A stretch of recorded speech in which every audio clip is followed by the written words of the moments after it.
Hey, what's going on, guys? Jay Villa here. Just picked up a 2021 Kayo K4 250.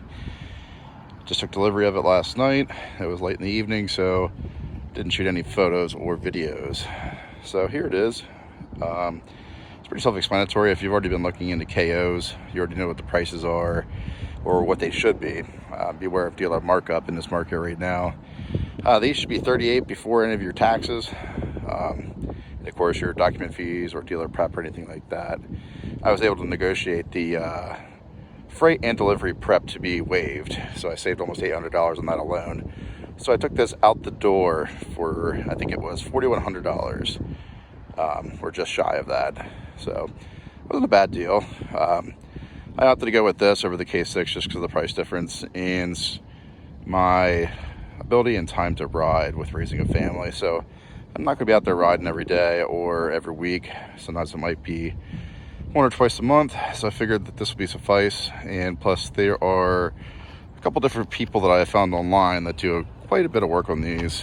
One of those being Henner Motorsports.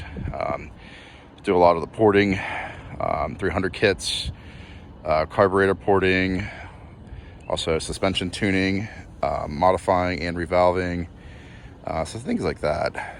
I am planning on riding this bike for at least this full year, if not maybe even further. I do plan on taking this up to different places like Anthracite here in Pennsylvania, which is AOAA. Good decent amount of trails up there and hill climbs and rock crawls and sandy sections and water sections and creek crossings and stuff like that to really kind of see what this bike can do. And also, I plan on taking this out to hopefully a couple hare scrambles. I personally have never raced any hare scrambles, but I would like to give it a shot. And I'm going to try to turn some heads with this Chinese bike. Of course, if you're looking at these, you already know that these are pretty well built, as long as you look after them and then also check everything out beforehand before getting out here and bashing on these. One of the weak spots that a couple people have mentioned to me or I've seen online is the wheel sets. Just making sure your spokes are at their correct tension and checking them after every ride. It's pretty much what I've seen. I mean, some people complain about the suspension, but I plan on getting that reworked as is anyways. So I'm pretty excited about my purchase. I did start it up last night and kind of went up down the driveway a few times just kind of just see what the power felt like. It's torquier than I expected, but kind of falls flat up top, which kind of expected. Single over cam, air-cooled 250 motor, basically like a Honda clone on the engine. But like I said, I was kind of surprised at how it pulled. Now, of course, it felt like it was running a little bit lean, so I'm going to do some carburetor adjustments. And of course, I found some people in the Facebook group that have some recommended settings that have worked for them, so I might give those a shot, just kind of as a baseline, and kind of go from there and just ride it and enjoy it and not worry about what other people say or what they think, because when it comes down to it, it's just about what you want to do and what you get out of it. Of course, you get what you pay for, but it's all about having fun. My wife, she's actually going to pick up the KO 200 Bull four-wheeler, so we'll have some videos on that here in the future, and just to get out and ride together and not have to drop, $10,000 on the KTM and, $8,000 to $9,000 on like a Yamaha four-wheeler or a utility four-wheeler. Just a lot of money when you're out there raising a family. And if it's not your life, meaning that you're not like, competition level out there riding every day or trying to be the best, if you're mid-level or back of the pack, who cares what you're riding as long as you're having fun? Some people may disagree with that, but that's just kind of my thinking going into this bike and this purchase. So I'm going to do some startups and some sound clips so you guys can check it out.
All right, guys.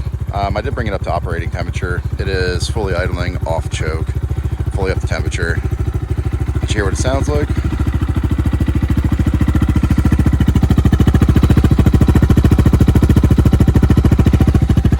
Now these silencers are, from what I've read online, are pretty gutted, so therefore it's pretty loud stock. Give it a couple quick blips.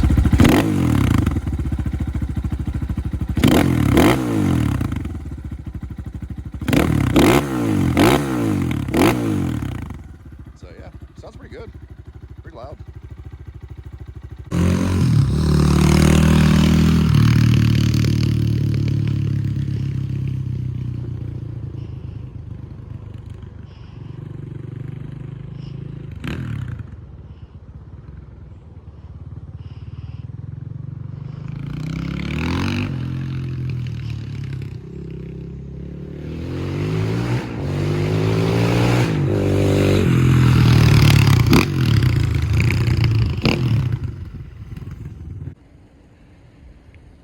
Final couple little things to wrap up. First couple things I'm going to start with is obviously a skid plate. I know a lot of people are confused on where or how to get one, but from what I've seen on the Facebook group, that these share the same frame or close enough of the same frame from the big bikes of the KTMs 2015 to like 2018. So any skid plates for those should work, and as well as the plastics are the same as well. So the shrouds, the side panels, the rear fender, front fender, and also the if you want to get number plate, the number plate would line up, I guess, too. So I'm going to get skid plate, I'm going to get different handlebars, I'm going to get some brush guards, maybe some different foot pegs, although these factory foot pegs aren't too bad. Kind of remind me of stock KTMs. I had a Husqvarna before, so kind of remind me of the stock ones.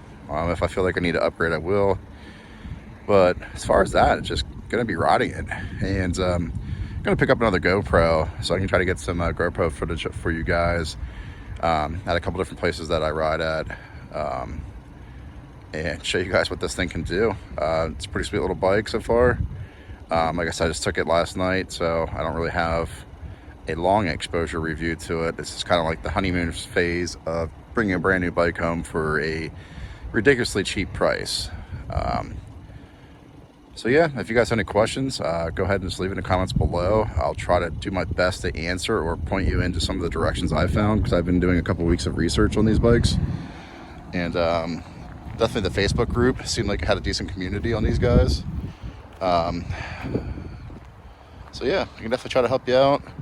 Or if there's anything on the bike you want to see, I can try to take, videos or pictures or anything like that, just to kind of just help the people out. Because I know some people have the K6s and wondering what would swap from the K4, or what's the compatible bike from KTM or Honda for engine parts or stuff like that. So I know there was a couple people that I saw that have compatibility lists for the K4s and the K6s of what is universal or what could go back and forth between.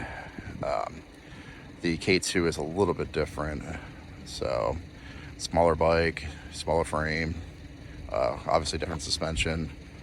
So, but yeah, if for some reason you actually enjoyed this video, hit a thumbs up. I'd appreciate it.